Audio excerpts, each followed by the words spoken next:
The 8th of September 2017 marks an important day both for the shipping industry and for the environment, because this day is the entry into force of IMO's Ballast Water Management Convention.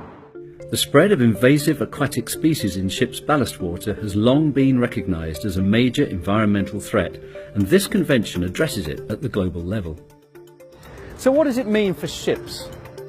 From the day this convention enters into force, all ships engaged in international traffic must manage their ballast water so as to avoid the introduction of alien species into coastal waters. For most ships, that means either exchanging their ballast water or treating it using an approved ballast water management system.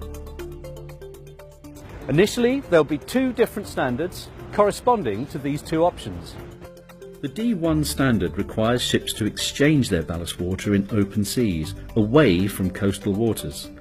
Ideally, this means at least 200 nautical miles from land and in water at least 200 metres deep.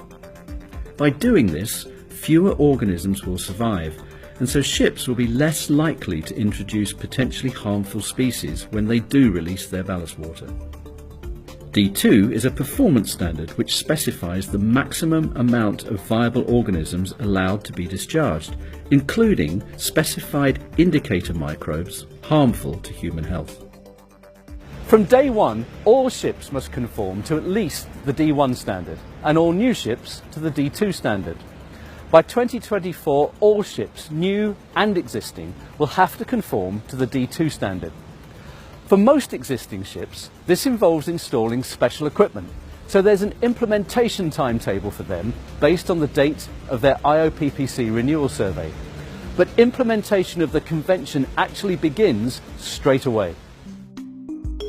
For example, all ships, new and existing, must have a ship-specific ballast water management plan and an International Ballast Water Management Certificate issued by or on behalf of their flag state to confirm their compliance. Not only that, all ships will also have to carry a ballast water record book to provide evidence that ballast water procedures have been carried out correctly. And all ships will be subject to inspections by Port State Control to confirm compliance, which may include actually sampling a ship's ballast water as well as inspecting the documentation. So what does this mean for the environment?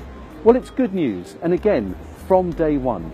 The requirement to exchange or treat ballast water applies to all ships immediately and without delay, which means something that's been identified as a major environmental threat is being actively addressed, and IMO has delivered another significant milestone for the health of our planet.